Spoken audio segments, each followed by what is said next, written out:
네, 안녕하세요. NHN 두레이 온보딩 팀에서 두레이를 만들고 있는 안유민입니다. 만나서 반갑습니다.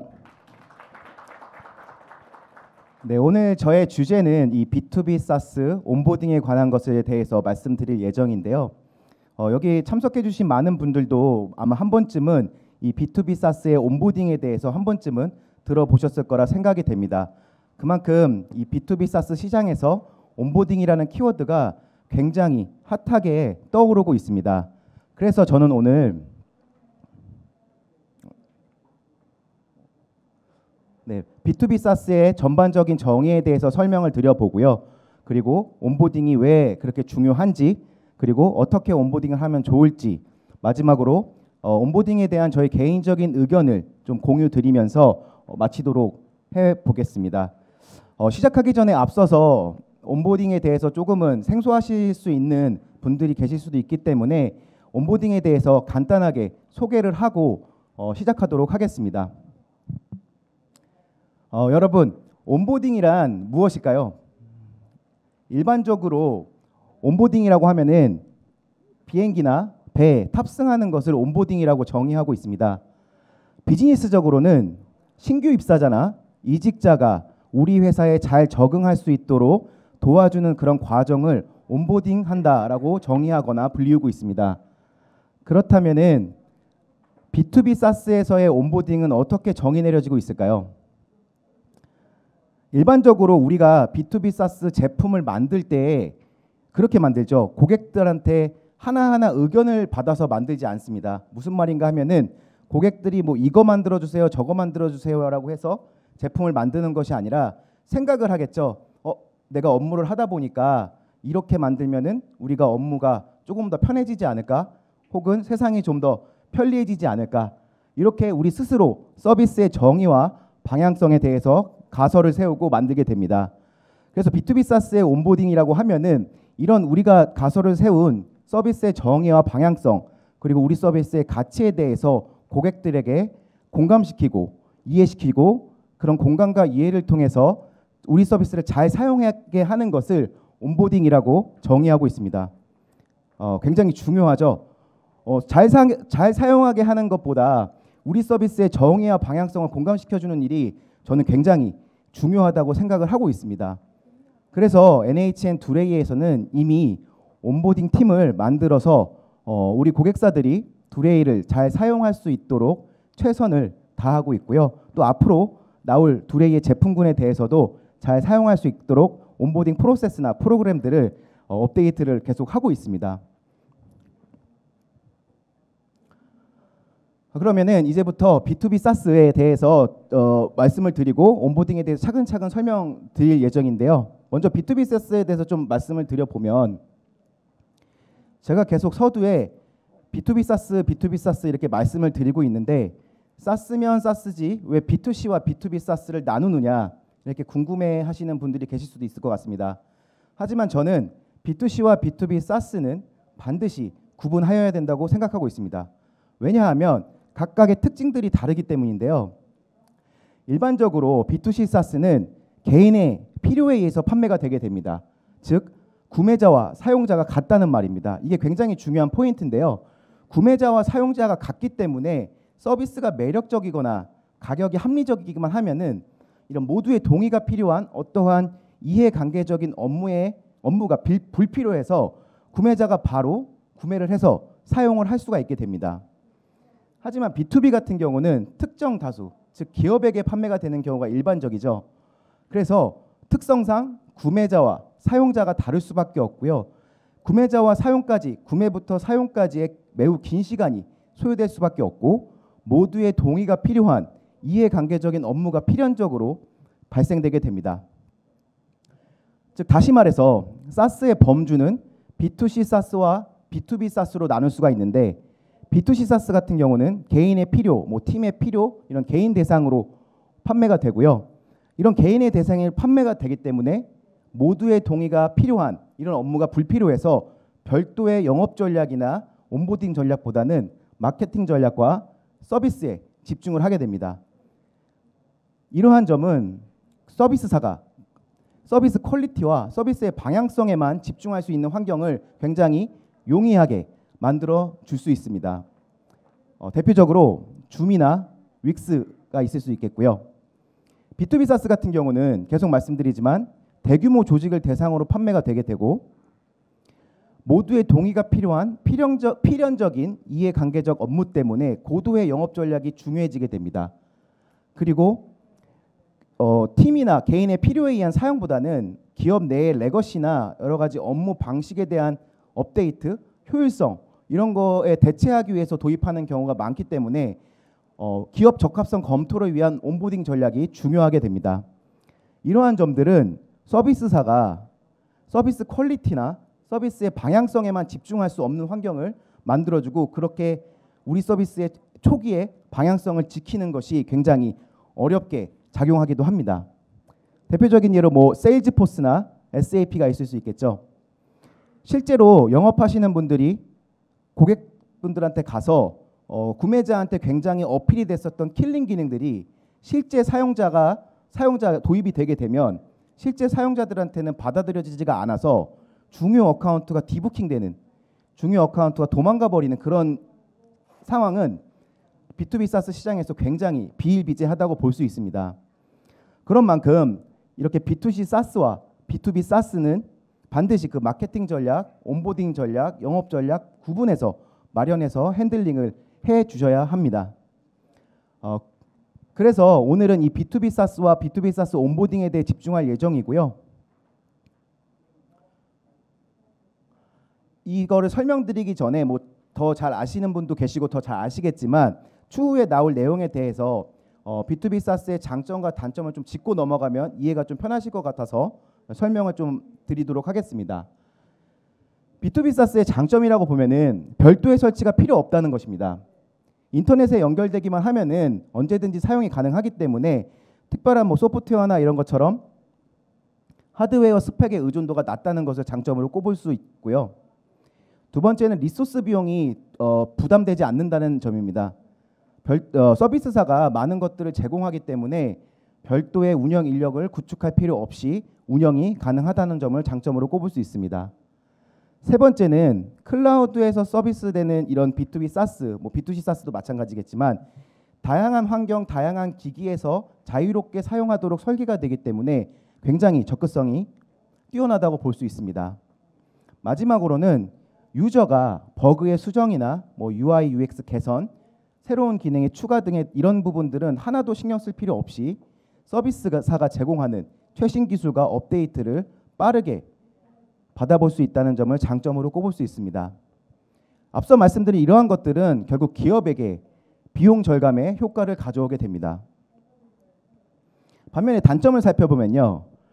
클라우드에서 서비스되기 때문에 각 고객사마다 특별하게 커스터마이징이 제공하는 게 굉장히 어렵다는 점이 있습니다. 그리고 두 번째는 제어 권한을 갖기가 굉장히 어렵습니다. 쉽게 말해서 우리 기업은 지금 1.0 버전을 잘 쓰고 있는데 갑자기 서비스사에서 2.0 버전을 업데이트를 해버린다고 하면은 필수 불가결하게 2.0 버전을 써야 하는데 1.0 버전이 도입되면서 했던 교육들이나 여러 가지 정착의 방법들을 다시 재수행해야 되는 이런 불편함을 겪을 수 있는 점을 좋은 예시로 들 수 있을 것 같습니다. 세 번째로는 보안에 기업에 있는 여러 가지 까다로운 보안 규정이나 시시각각 변하는 보안 규제에 대해서 즉각적으로 대응하는 게 어렵습니다. 물론 대표적인 보안 이슈 같은 경우는 이런 거에 대한 서비스사가 경제적인 타격을 굉장히 크게 입히기 때문에 많은 리소스와 비용을 투자해서 관리는 하지만 시시각각 변하는 보안 이슈나 굉장히 까다로운 정부 규제를 지켜야 하는 기업들이나 기관들에 대해서 바로바로 그런 보안 이슈에 대해서 대응하는 게 쉽지 않습니다. 마지막으로는 상호 운용성이 굉장히 제한적입니다. 앞서서 설명드렸다시피 기업에는 이미 오래된 업무, 일하는 방식이 있고 또 레거시가 존재하는데 여기에 따라서 사용하고 있는 기존의 앱이나 서비스 혹은 설치된 소프트웨어와의 호환이나 통합 문제가 발생할 수가 있습니다. 이렇게 장점도 많은 사스지만 단점, B2B 사스를 도입하기 위해서는 아직 넘어야 할 산들이 조금은 존재하고 있는 것 같습니다. 하지만 이럼에도 불구하고 요즘에 왜 기업들이 B2B 사스를 검토하고 있고 여러 가지 유수의 기업들이 사스 전환을 도입하고 있는 걸까요? 저는 그거의 이유를 너무나도 좋은 퀄리티의 서비스들이 사스로 중심축이 넘어가고 있다고 보고 있습니다. 그리고 좋은 퀄리티의 서비스를 이용한다는 것은 결국에는 우리 기업의 업무 생산성 향상이나 여러 가지 자사나 업무의 자사나 이런 것들을 굉장히 가성비 좋게 효율적으로 할 수 있다는 이유이기도 합니다. 하지만 국내는 아직 SI 중심의 시장이고 또 온보딩 프로세스, 온보딩 프로그램, 기업형 온보딩 프로그램들이 아직 잘 정착되지 않고 만들어지지 않아서 여러 가지 수요 기업들이 사스 도입에 굉장히 미온적이고 도입을 했을 때 쉽게 걷어낼 수 없을 만큼 굉장히 신중한 입장을 취하고 있는 것이 사실이기도 합니다. 실제로 해외에 굉장히 유명한 온라인 데이터 리서치 기업에 따르면 기업들의 사스 도입 실패의 가장 큰 원인을 온보딩의 부재로 본다라는 이런 자료들은 인터넷이나 여러 가지 매체를 통해서 굉장히 쉽게 찾을 수 있습니다. 이렇게 B2B 사스 시장에서 온보딩이 굉장히 중요해지고 있고 성공적인 정착을 위해서 또 그리고 NHN 두레이에서는 B2B 사스 성공의 성패를 이 온보딩에 있다고 보고 있습니다. 그러면 조금 더 디테일하게 온보딩이 왜 중요한지에 대해서 좀 설명을 더 드려보도록 하겠습니다. 사실 온보딩의 범위는 B2B 사스 시장에서 온보딩의 범위는 굉장히 넓습니다. 일반적으로 도입 이후에 잘 사용하게 하는 그런 온보딩의 개념보다 온보딩의 범위를 조금 더 넓게 잡아야 되는데 왜냐하면 계속 설명드리지만 기업에는 이미 사용되고 있는 여러 가지 레거시나 이런 보안적인 기술 이슈가 있을 수 있고 사용자적인 이슈가 있을 수 있기 때문입니다. 그래서 온보딩 팀을 잘 꾸려나가면 이런 것들을 굉장히 쉽게 해결할 수가 있는데 예를 들어 보겠습니다. 고객사가 이제 도입을 검토하는 단계입니다. 도입을 검토하는데 여러 가지 도입을 하기 위해서는 이슈가 있을 수 있겠죠. 보안적인 이슈가 있을 수가 있겠고 인프라적인 이슈가 있을 수도 있겠고 또 막 여러 가지 레거시 연동을 위한 API 이슈가 있을 수도 있겠죠. 하지만 우리는 서비스사는 팀으로 움직이지만 대부분 저도 프로젝트를 하면서 보면은 기업들은 도입 검토하는 분들이 1명 내지 2명이에요. 그래서 이거가 도대체 보안적인 이슈인 건지 인프라적인 이슈인 건지 API적인 이슈인 건지 찾을 수가 없습니다. 그리고 이런 경우도 있습니다. 고객사의 레거시를 담당하는 외주사가 있을 수 있겠죠. 그러면은 먼저 고객사가 외주사에게 물어봅니다. 우리 너네들하고 좀 이렇게 통합을 하고 싶고 연동을 하고 싶다. 그럼 외주사는 말하겠죠. 어떻게 해야 되냐? 우리 API 스펙을 좀 달라, 해달라 이런 것들을 요구하겠죠. 그러면은 고객사들은 그걸 어떻게 대응을 해야 되는지 전혀 감을 잡을 수가 없습니다. 심지어 검토하는 부서가 만약에 IT 팀이 아니라 인사 경영팀, 기업 문화 혁신팀 이런 팀이다. 그러면은 상황은 더 극단적으로 치달을 수밖에 없습니다. 그런 상황에서 아예 사용이 아니라 이런 거를 해결해 주지 못하면 도입 검토 단계에서 아예 우리 서비스가 배제되어 버리는 상황이 올 수도 있습니다.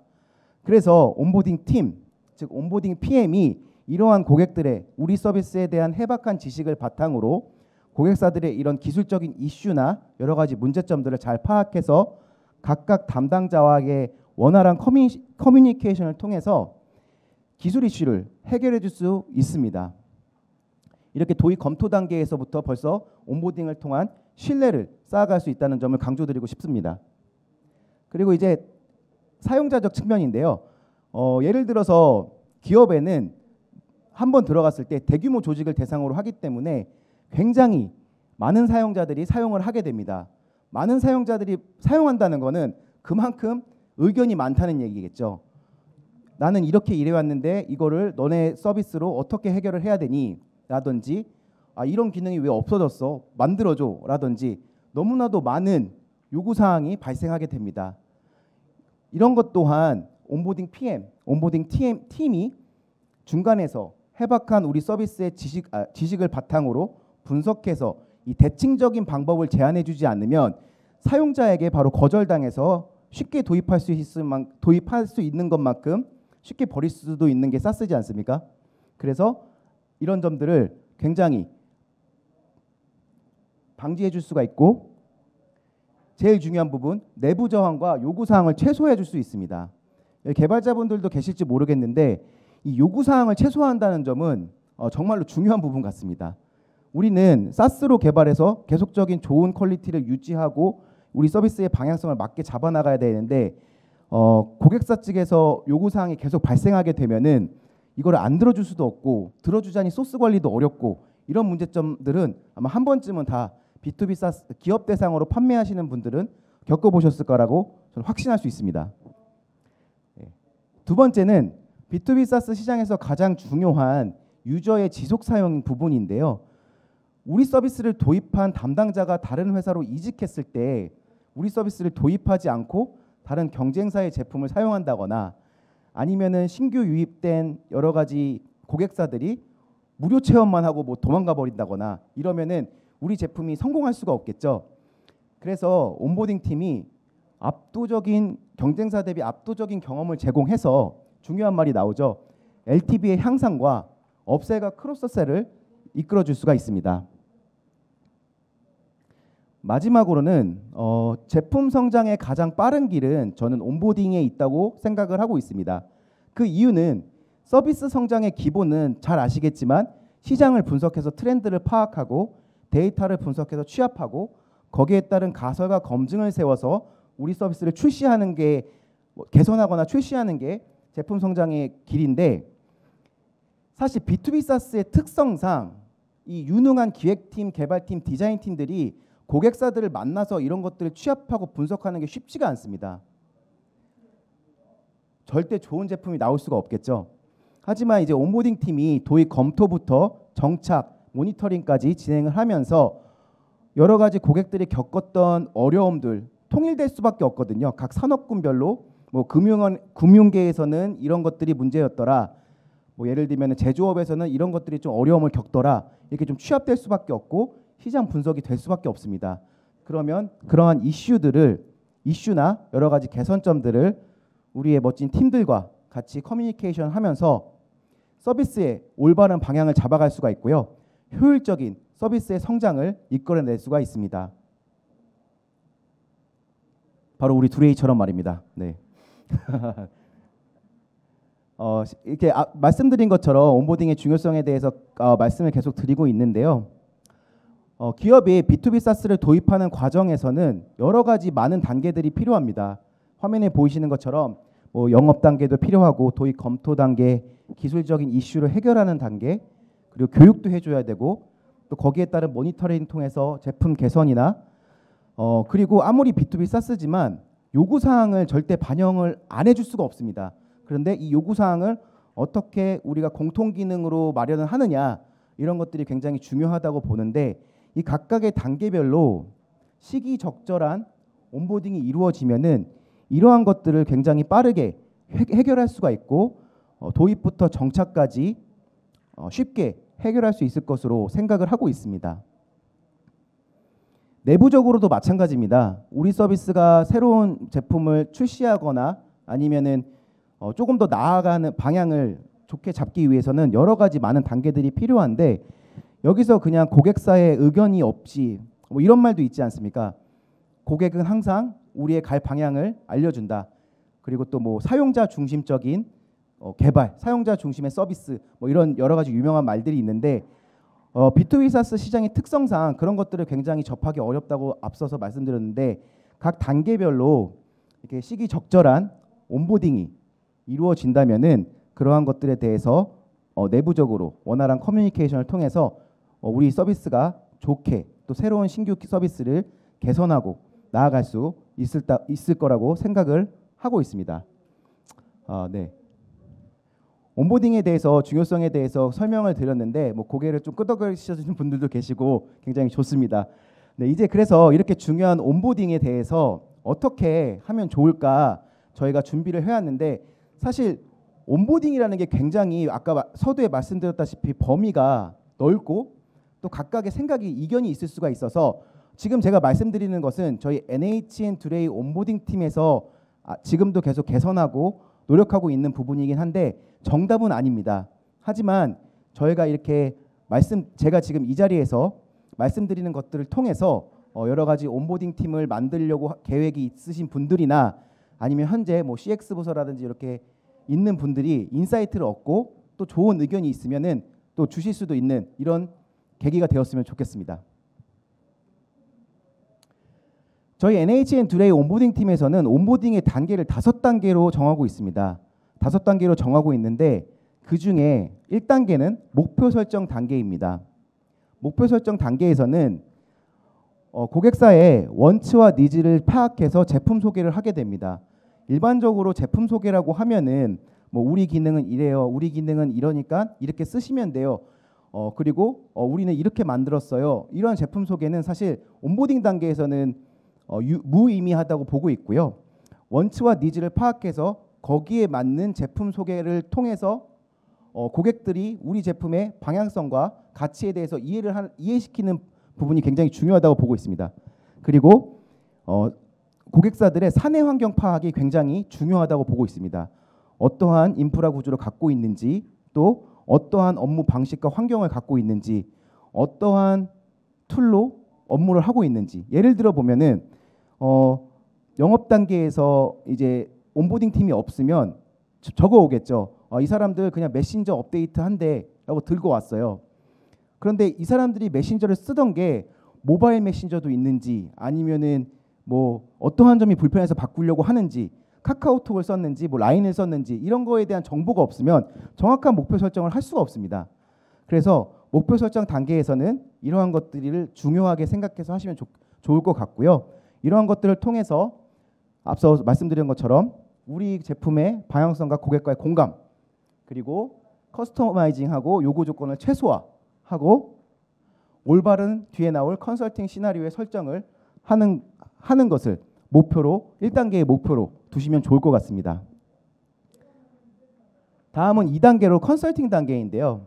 컨설팅 단계에서는 이런 기술 컨설팅과 POC 그리고 온보딩 계획을 세우는 것을 목표로 하고 있습니다.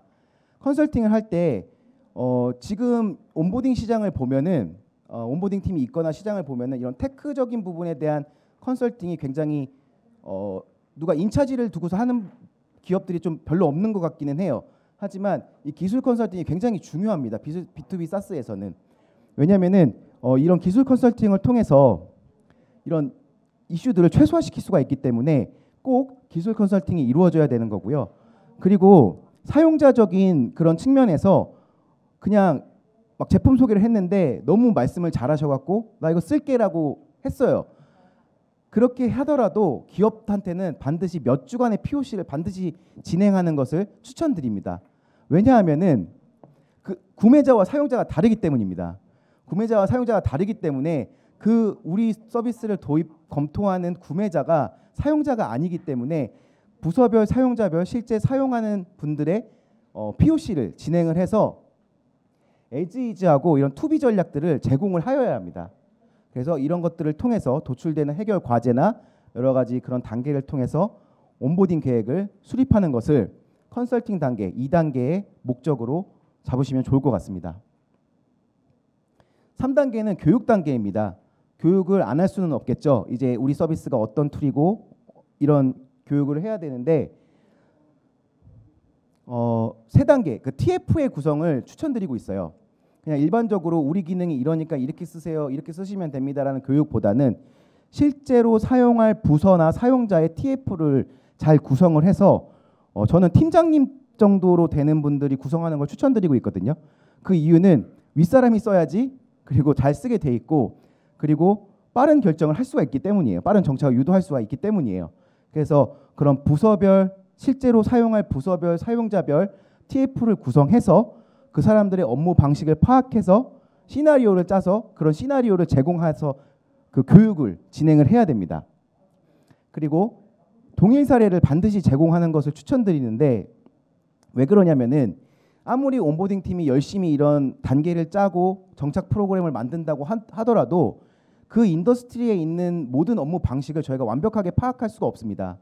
그래서 예를 들면 제조업이면은 제조업에서 있었던 사례나 이런 것들을 잘 이런 히스토리 자산화를 잘 해놨다가 이렇게 제공함으로써 교육 단계에서는 저 이질감 최소화와 내부 저항감 최소화하는 걸 목표를 두고서 교육을 하시는 것을 추천드리고 실제로 그렇게 해야 한다고 생각을 하고 있습니다. 네 단계는 검증 단계입니다.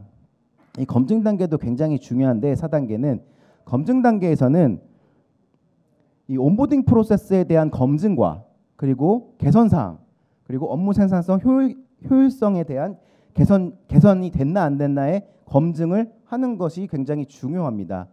그래야지 우리가 정말로 온보딩 프로세스를 잘 만들고 있고 잘 나아가고 있냐, 우리 서비스가 고객들한테 잘 먹히고 있냐, 이런 것들을 검증을 하지 않으면 잡을 수가 없고요.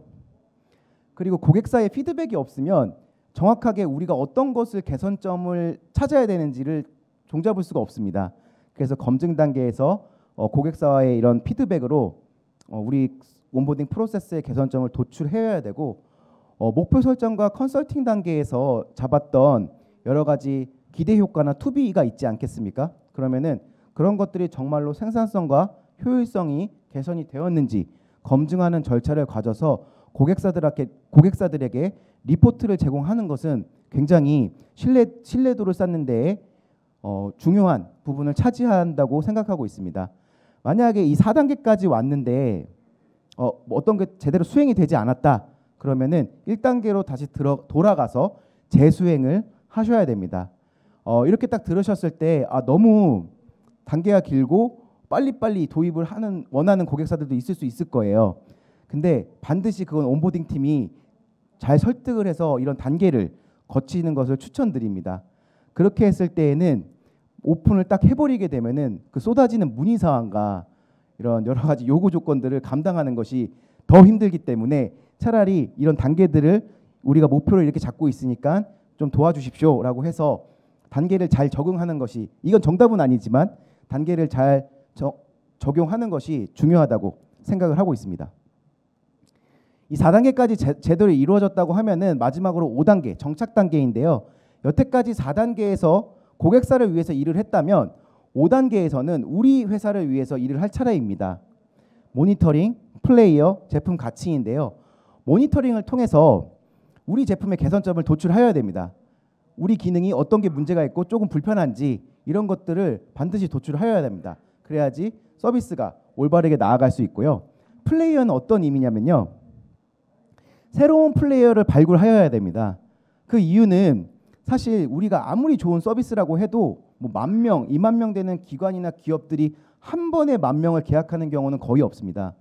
그렇기 때문에 어떠한 한 부서를 도입하고 그 부서에서 확산되어 나가거나 이런 식으로 도입을 하게 되는데 실제로 도입을 담당했던 고객사 PM분들은 사실 도입이 오픈하고 나면은 약간 빠지는 경우가 많죠. 그렇기 때문에 이 온보딩을 계속적으로 진행을 하면서 새로운 플레이어의 발굴을 진행을 하고, 새로운 플레이어가 발굴이 되면은 뭐 계열사도 있을 수 있겠고요. 발굴이 되면은 또 영업부서와 협업을 통해서 지속적인 업셀과 크로스셀을 만들어내야 됩니다. 제품의 가치입니다. 지속적인 제품의 가치는 어떤 것을 말하면요. 저희 두레이 서비스만 해도 기능이 엄청나게 많아요. 그렇기 때문에 이렇게 온보딩을 들어가면서 이 모든 기능들을 고객사들이 한 번에 다 잘 사용할 수가 없습니다. 그래서 어떠한 킬링 기능들이 잘 정착이 됐다고 하면은 우리 제품에는 이런 기능도 있으니까 너의 이런 보고 업무나 여러 가지 이런 업무들을 우리 툴로 해봐라 라는 지속적인 제품의 가치를 제공해야지 우리 툴의 그 유저의 지속 사용, 아까 말씀드린 그런 것들을 꾸준히 유지할 수가 있습니다. 이렇게 5단계로 나눠서 저희가 진행을 하고 있는데 이 5단계를 통해서 했던 사례들을 좀 한 가지 사례만 좀 간단하게 말씀을 드려보겠습니다. Y사였고요. 업종은 여행업이었습니다. 그리고 도입 서비스는 당연히 두레이였고요. 도입 목적은 원래는 그룹웨어의 사스 전환이었었어요. 근데 우리 온보딩 팀이 들어가서 보니까 해결 과제들이 이렇게 존재했었습니다. 쪽지 기능을 너무 잘 활용하고 있어서 이런 식의 업무였어요. 쪽지를 보내면 나는 단방향 업무라고 하죠. 나는 너 보냈으니까 이제부터 너 책임이야. 이런 식의 업무 방식이 있었고요. 그리고 여러 가지 부서들이 각각의 레거시들을 사용하고 있어요. 레거시라고 표현하기 좀 그렇고 어떤 분들은 뭐 구글 스프레드시트 사용하고 저분들은 뭐 에버노트 사용하고 뭐 여기 IT에서는 뭐 지라를 사용하고 막 이런 식이었었어요. 그래서 분산된 레거시로 인해서 업무가 통일되지 못했었고 모바일 환경이 존재하지 않았었습니다. 그리고 낡은 업무 환경을 갖추고 있었어요.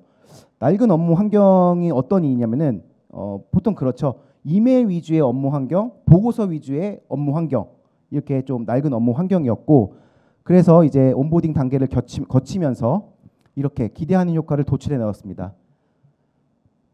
그리고 기술적 사용자정 온보딩 과제는 이렇게 도출을 해갖고 실제로 온보딩을 진행을 하였고 뭐 아직 온보딩이 끝나진 않았습니다. 왜냐하면은 지금 성공적으로 결제나 이런 시스템 연동을 잘 들어갔지만 조금 더 이제 크로스셀을 하고 있습니다.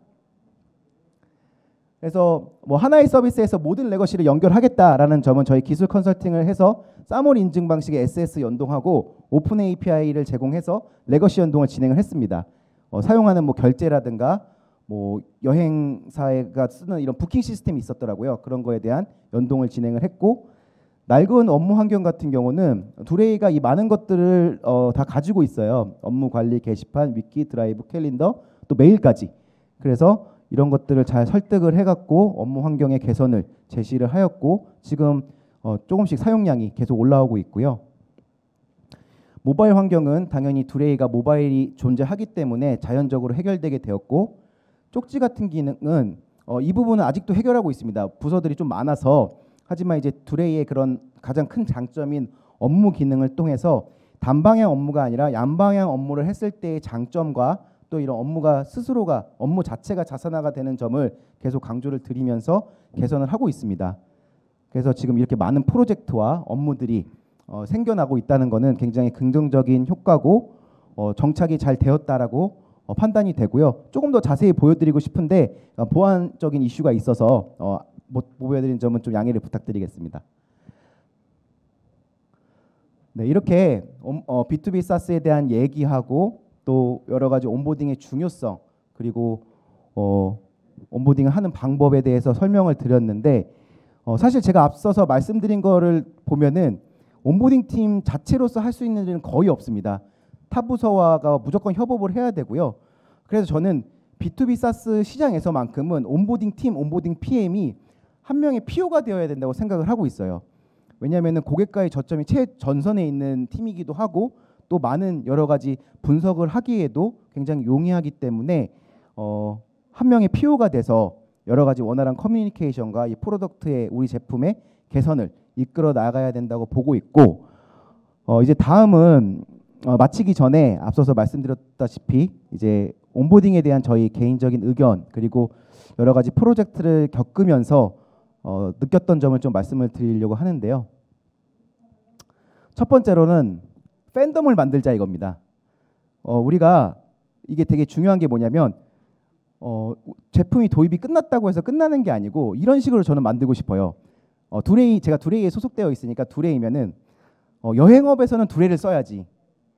그런 거 많잖아요. 뭐 IT 지라 같은 경우도 개발자분들 지라 굉장히 파워풀하게 쓰시는데 뭐 프로젝트 관리는 지라다 뭐 이런 식으로 좀 약간 어떻게 보면 고유 명사가 되어 있는 게 많은데 이런 우리 온보딩 PM으로서 팬덤을 만드는 게 굉장히 중요하다고 생각해요. 어떤 방식으로든.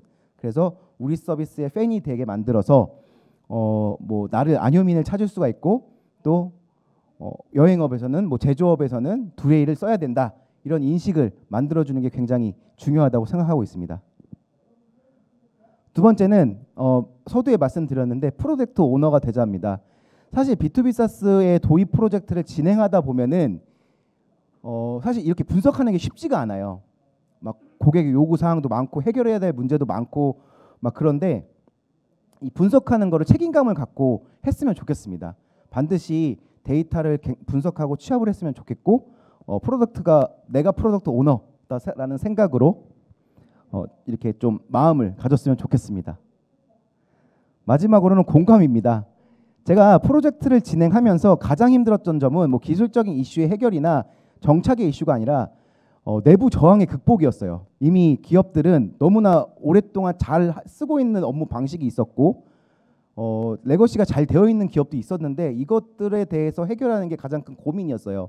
그래서 처음에는 우리 너네가 지금 이런 쓰는 방법 기능보다 우리 서비스가 더 좋아. 그냥 쓰면 돼라는 식으로 접근했더니 성공을 한 적이 없습니다. 그래서 전 직장에서도 그렇고 지금도 마찬가지고요. 근데 이제 그거를 이제 공감이라는 마음으로 바꾸서 너가 정말 어려운 점이 뭐냐? 그럼 우리가 하나씩 바꿔보자. 리스너, 배럴 리스너가 되다 보니까 조금씩 프로젝트의 성공률이 높아가고 또 많은 저의 제품의 팬을 만들어 나갈 수 있었던 것 같습니다. 네, 지금 이제 마칠 시간이 됐는데 사실 제가 지금 이렇게 말씀을 드리면 시작했을 때 이것이 안 되는 이유를 한 수백 가지는 바로 말씀하실 수 있을 거라는 걸 알고 있습니다. 굉장히 어려운 일이라는 걸 알고 있고 하지만 저는 누군가 바꿔야 되고 누군가 바뀌어야 된다고 하면은 이 외국 기업이나 외국 사람이 아니라 우리가 바꾸고 우리가 바뀌었으면 좋겠습니다. 네, 그래서 네, 대한민국에서 정말 글로벌 B2B 사스가 탄생하는 그날까지 한 명의 온보딩 PM으로서 열심히 달릴 수 있도록 하겠습니다. 감사합니다.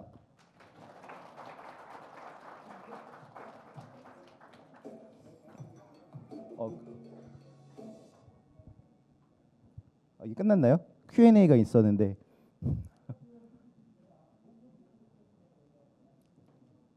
네, 네. 네. 네, 그러면은 긴 시간 동안 저희 발표를 들어주셔서 너무 감사드리고요. 질문이 있으시면 간단하게 받고 마치도록 하겠습니다. 네, 좀 도와주시겠어요? 예, 안녕하세요. 예, 네네. 좋은 발표 감사했습니다. 네, 감사합니다. 예, 저희 같은 경우에도 이제 사스를 저희 회사 자사 서비스를 하고 있고 저희 같은 경우 이제 B2B 시장에서 기업 간 메시징 그 EDI, EAI 업무를 주로 하고 있습니다. 그런데 이제 마지막에 팬덤이라고 얘기를 해주셨는데 실제로 저희 회사도 어떤 특정 분야에 대해서 이제 저희 회사 솔루션의 팬덤 같은 거 약간 보유하게 된 것 같은데 그 기업들이 상당히 규모가 작아요. 실제로 그에 비해서 이제 또 저희 회사가 납품하고 있는 다른 쪽들은 이제 누구나 알고 있는 그런 대기업들이 있는데 대기업 쪽이 확실히 엄청나게 저항이 세거든요. 이게 맞습니다. 그래서 혹시 그런 기업들 규모에 따라서 좀 맞춤형으로 이렇게 온보딩을 할 수 있는 그런 어떤 특징 같은 게 있을까요? 팁 같은 거에. 네. 사실 기업의 규모에 따른 온보딩의 차이는 시간이라고 생각하고 있어요. 시간이 오래 걸리나 적게 걸리나의 차이지 사실 제가 앞서서 정답이 아니라고 말씀을 드렸지만 하는 단계를 지속적으로 해야 되고 그거에 대한 차이는 없이 사실 지금 또 말씀하신 것처럼 대기업이 굉장히 힘들어요. 힘든데 제가 지금 답변을 그냥 열심히 해야 될 것 같습니다. 네, 열심히 해야 될 것 같고 정말로 내가 너희를 위해 최선을 다하고 있다. 이런 것들을 계속적으로 강조를 하면서 보여주는 수밖에 없을 것 같습니다. 네. 감사합니다. 네. 또 다른 분, 네. 네, 발표 감사하고요. 이제 이런 사스 같은 것들 설치해주고 사용할 수 있는 환경 구축해주다 보면 이제 뭐 내부 데이터 같은 것도 외부에서 불러올 수 없어서 뭐 가령 직원들 정보라던가 그런 것들 때문에 어떤 인프라스트럭처적인 부분들에서 기술적인 지원을 해야 하는 케이스들이 분명히 생길 것 같은데 그런 부분들에서 어느 정도까지 리소스 투입에 대한 선을 긋고 계신지 그러니까 가령 내부 시스템에 맞춰서 모든 걸 저희가 클라우드 인프라스트럭처를 만들어줄 수는 없잖아요. 네네. 그런 것들에 대한 정책 혹은 케이스가 있을지 여쭙고 싶습니다. 두레이 같은 경우는 저도 이 개발자는 아니기 때문에 정확한 그렇게 답변이 될 수 있을지 모르겠지만 두레이는 각 산업군에 맞춘 그런 여러 가지 그런 인프라를 개발을 하고 있고요. 사실 딱 기본적으로 제공하는 거는 SSO 연동하고 멤버 계정 연동까지가 딱 정하고 있습니다. 그 이후에는 오픈 API를 활발하게 개발해서 고객사 자체가 너희들이 맞게 하게 만드는 것을 지금 목표로 정하고 있습니다. 네, 감사합니다. 또 있으신가요? 네, 없으시면은 발표를 마치도록 하겠습니다. 네, 감사합니다.